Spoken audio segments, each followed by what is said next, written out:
Nenek ini bernama Bridget. Di usianya yang sudah tua, seharusnya hanya tinggal bersantai bersama suami dan menikmati masa tuanya. Suaminya bernama Don. Namun, semuanya itu hanya mimpi bagi Bridget, karena beberapa tahun sebelum Don pensiun, ia tiba-tiba dipecat dari pekerjaannya hingga membuat Don pengangguran. Sebenarnya, Don terus berusaha mencari pekerjaan dan melamar ke berbagai perusahaan, tetapi selalu saja mendapat penolakan karena faktor usianya yang sudah tua. Don yang awalnya hidup sangat mapan, lambat laun bangkrut dan terlilit utang sebesar $286.000 jika dirupiahkan sekitar 4,3 miliar. Saat Bridget menghadiri ulang tahun pernikahan tetangganya yang bernama Mindy dan Brace, Bridget baru mengetahui ternyata Don berniat menjual rumah mereka secepatnya. Ia minta tolong Mindy mempromosikan rumahnya mereka agar cepat laku. Bridget yang mengetahui hal itu langsung shock berat. Setelah pulang ke rumah, Bridget pun langsung memastikan kabar itu. Namun Don tidak mengelak sedikit pun mengetahui hal itu. Bridget pun sontak marah-marah kepada suaminya itu. Bagaimanapun juga, ia tak ingin dirinya dan Don jatuh miskin. Apalagi nantinya sampai harus tinggal di sebuah kontrakan yang kumuh. Seumur umur mereka tidak pernah hidup susah. Sebenarnya, mereka memiliki anak tapi tak satu pun yang peduli terhadap mereka berdua. Makanya mereka sekarang ini hanya bisa mengandalkan ini dan menguatkan satu sama lain. Dan demi menyelamatkan dirinya dan Don dari jurang kemiskinan, keesokan harinya Bridget pergi melamar kerja. Meski dulunya Bridget lulusan sarjana dari universitas ternama, tapi akhirnya bernasib sama seperti suaminya, yang mana lamaran kerjanya itu ditolak karena faktor usia yang sudah tua. Di tengah kesibukannya mencari kerja, datanglah seorang yang sering bersih-bersih di rumahnya untuk menagih gajinya yang sudah menunggak selama 3 bulan. Bukannya segera membayar, Bridget malah curhat tentang kondisi ekonominya yang sedang terpuruk. Nggak tega melihatnya, si tukang bersih-bersih pun menyarankan agar bekerja jadi tukang cleaning service saja di sebuah bank sentral, yaitu Federal Reserve Bank of Kansas City. Bank Federal Reserve ini adalah sebuah bank yang bertugas untuk memusnahkan uang kertas yang sudah usang atau rusak, di mana sebelumnya uang itu sudah mendapat ganti rugi dari negara dengan uang kertas yang baru, agar tidak ada lagi orang yang menggunakannya. Singkat cerita, Bridget pun berhasil diterima bekerja di bank tersebut. Di hari pertama kerja ia diajak keliling-keliling oleh bosnya ke semua ruangan yang ada di bank itu. Ketika memasuki ruang keamanan, Bridget ketika tercengang saat melihat ada banyak CCTV memperlihatkan bertumpuk-tumpuk uang yang sangat melimpah.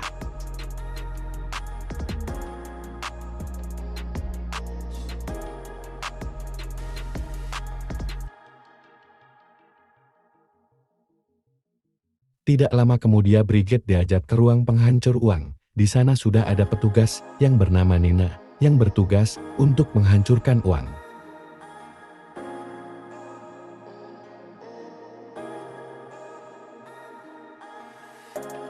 Sesaat kemudian Bridget pun menjalankan tugasnya, membersihkan toilet.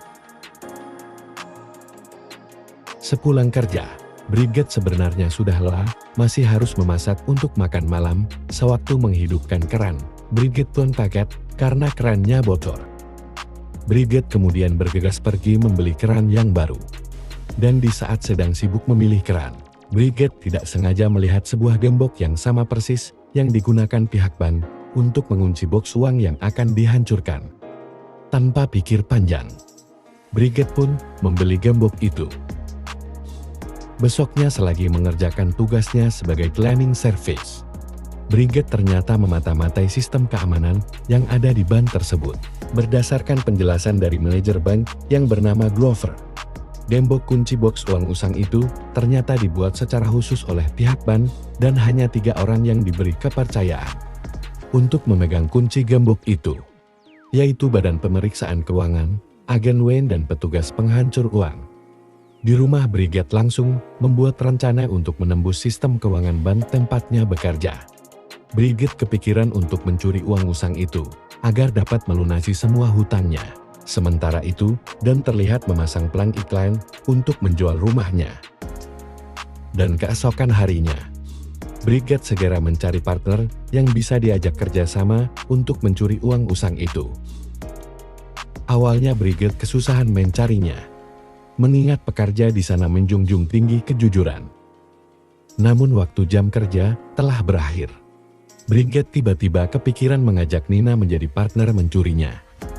Sayangnya Nina langsung menolak mentah-mentah, lantaran Nina yakin tidak ada satu orang pun yang dapat menembus sistem keamanan ban yang dijaga super ketat itu.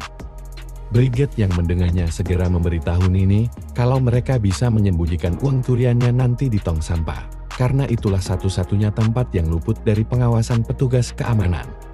Lagian juga Brigit punya gembok yang sama persis dengan gembok yang digunakan pada box usang itu. Mendengar itu Nina tetap teguh menolak ajakan menjadi partner untuk mencurinya. Tak ingin menyerah begitu saja, Brigit pun mengikuti Nina diam-diam.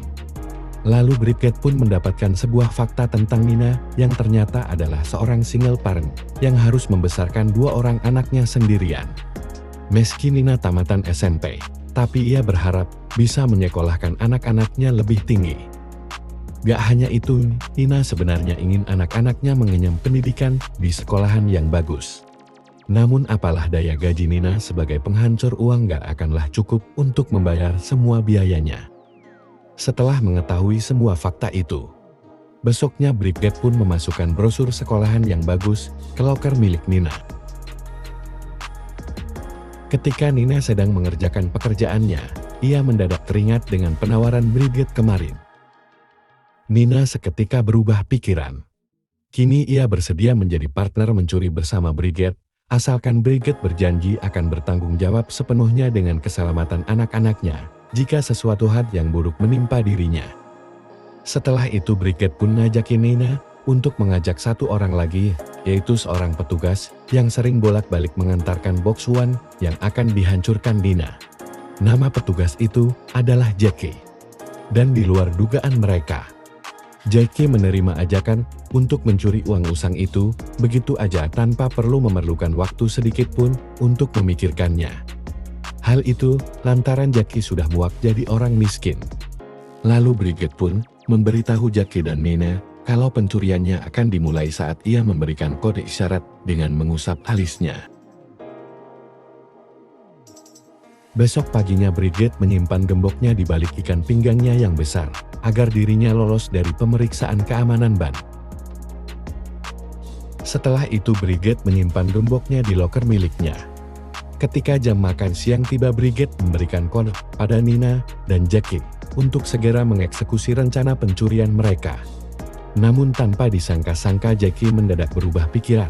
Sontak saja Brigit dan Nina merasa kesal. Apalagi saat mendengar alasan Jackie yang didasari karena ia memiliki firasat yang buruk. Pada akhirnya hari itu, sambil ngomel-ngomel Nina dan Brigit terpaksa membatalkan aksi pencurian mereka. Tidak lama setelah itu firasat Jackie pun terbukti. Yang mana saat itu, ban kedatangan pihak pengawas untuk mengawasi setiap pekerja di sana. Di hari jam makan siang berikutnya, Brigit pun kembali memberikan kode. Untungnya kali ini, Jackie langsung membalas kode itu. Dan itu, artinya pencurian uang usang itu pun dimulai. Mula-mula Brigit pun masuk ke ruangan di mana uang usang itu tersimpan. Lalu sambil berpura-pura membersihkan boxnya, Brigit dengan gesitnya langsung menukar gemboknya. Beberapa saat kemudian, giliran Jackie yang mengambil box uangnya. Sewaktu menunggu liftnya terbuka, ia diam-diam membuka gemboknya dengan kunci yang tadi Brigit berikan. Dengan sangat cepat Jackie pun mulai memasukkan beberapa gepok uang ke kantong sampah yang ada di belakangnya. Setelah dirasa uang yang diambil sudah cukup banyak, Jackie pun segera mengantarkan box itu ke Nina. Sementara itu, Nina pun segera mengambil gembok asli yang tadi sudah ditukar Brigit beserta kode nomor boxnya. Dan sesaat Jackie datang, Nina langsung menukar kembali gemboknya dengan yang asli. Lalu gembok punya Brigit dengan cepat Nina kantongin di saku seragam kerjanya. Di sisi lain, Bridget terlihat mengambil uang yang tadi Jackie masukkan ke kantong sampah. Di situ Bridget berlagak seolah-olah akan membuang sampah itu. Selang beberapa jam kemudian mereka semua berkumpul di toilet untuk mengamankan uangnya dengan cara disimpan di balik pakaian mereka. Namun saat akan melewati pemeriksaan keamanan sebelum pulang, Nina terus memberikan kode ke Jackie untuk menutupi uangnya yang kelihatan. Sayangnya Jackie tidak peka dengan kode itu, dan bersamaan dengan itu Glover tiba-tiba muncul sambil berjalan ke arah Jackie. Seketika itu juga, Jackie tersadar kalau uangnya kelihatan, ia buru-buru menutupinya. Dan tanpa disangka-sangka Glover ternyata hanya ingin mengambil dan mengembalikan kartu nama Bridget yang tadi jatuh. Nyaris aja mereka hampir ketahuan. Sepulang kerja mereka pun berkumpul di rumah Bridget dan mulai menghitung uang hasil curian mereka hari ini. Yang ternyata mereka berhasil membawa uang sebesar $91.000 atau sekitar 1,3 miliar rupiah.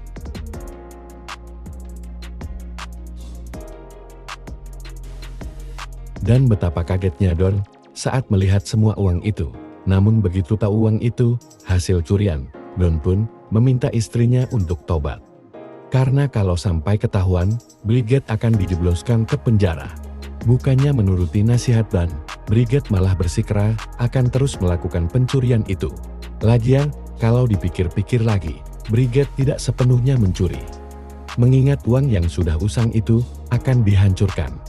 Ya daripada uangnya dihancurkan begitu saja, mending diambil saja untuk melunasi utang yang menumpuk. Dan supaya aksinya itu nggak ketahuan, Bridget menjelaskan ke Don bahwa Nina dan Jackie telah sepakat dalam waktu 1 hari, mereka tidak boleh menghabiskan uangnya lebih dari $10. Di sisi lain, Nina segera memanfaatkan uang dari hasil curiannya itu untuk memindahkan anak-anaknya ke sekolahan yang bagus. Bahkan sekarang ia dengan mudahnya membayar 1 tahun penuh biaya sekolahan anak-anaknya. Yang mana, biasanya Nina selalu menunggak sampai berbulan-bulan. Besok paginya Don mengantarkan Bridget kerja dengan mobil baru, ia akhirnya mendukung aksi mencuri Bridget. Meski sebenarnya Don masih sangat cemas.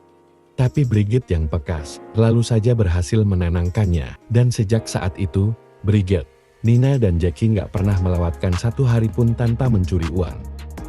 6 bulan kemudian, mereka berkumpul untuk membicarakan rencana menghentikan aksi pencurian mereka. Di sana selain ada Don, Jackie juga membawa pacarnya yang bernama Bob.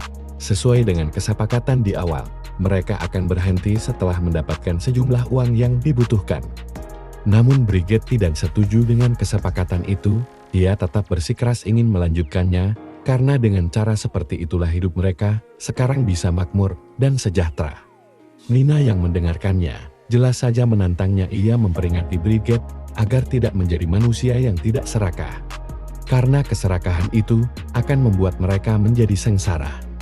Nggak terima keputusannya ditentang, Bridget segera meyakinkan Nina untuk tidak menyia-nyiakan kesempatan yang ada di depan mata.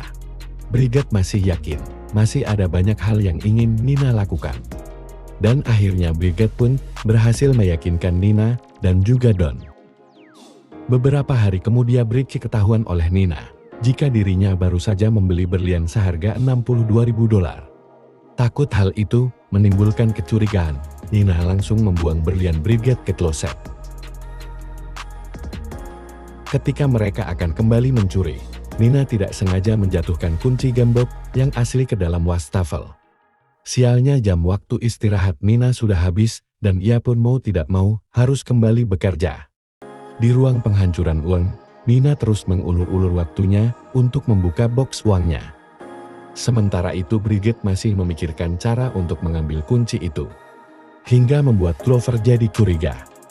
Karena berdasarkan pemantauannya dari CCTV, Bridget sudah terlalu lama berada di dalam toilet.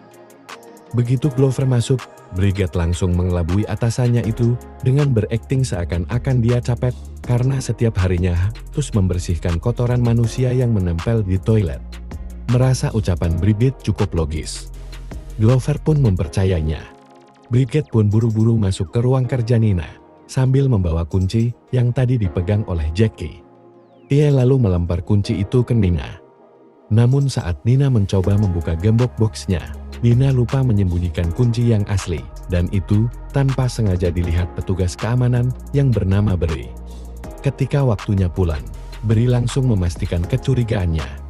Dan setelah mengetahui kecurigaannya, ternyata benar.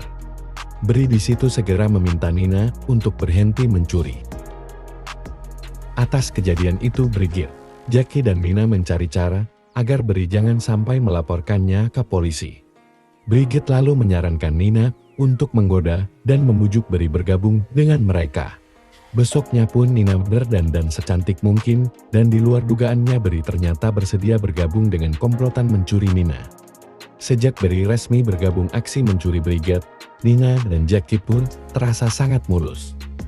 Sampai suatu ketika, Jackie mendapati ada seorang pengawas keuangan yang mendatangi bank. Hanya untuk melaporkan ke Glover jika ada pegawai Glover yang melakukan pencurian. Untungnya Glover nggak langsung mempercayainya, karena baginya tidak ada satupun pegawai yang mampu menembus sistem keamanan yang telah dibuat bank, apalagi bisa mencuri. Kini Nina, Brigit, dan Jackie pun panik. Kepanikan mereka pun semakin menjadi-jadi saat Brigit mendapat telepon dari suaminya kalau seorang pengawas keuangan sedang memantau rumah mereka. Merasa keadaan sudah sangat genting, Brigit segera mengajak mereka berkumpul di suatu tempat. Rupanya belakangan ini Bob baru saja menginvestasikan uangnya lebih dari $10.000. Dan tentu saja hal itu membuat badan pengawas keuangan curiga. Agar mereka nggak ketangkap, Brigit pun menyuruh mereka semua untuk melenyapkan uang usan yang mereka miliki di rumah secepat mungkin. Sebenarnya Brigit merasa sangat berat saat harus melenyapkan semua uang itu, di mana dan membuang semua uangnya ke closet. Dan tanpa sepengetahuan Dan, Brigit kabur dengan membawa beberapa gepok uang. Sementara Nina membakar semua uangnya, lalu Jackie dan Bob meledakkan camper van lama mereka. Namun tetap aja mereka semua pada akhirnya tertangkap, kecuali Brigit.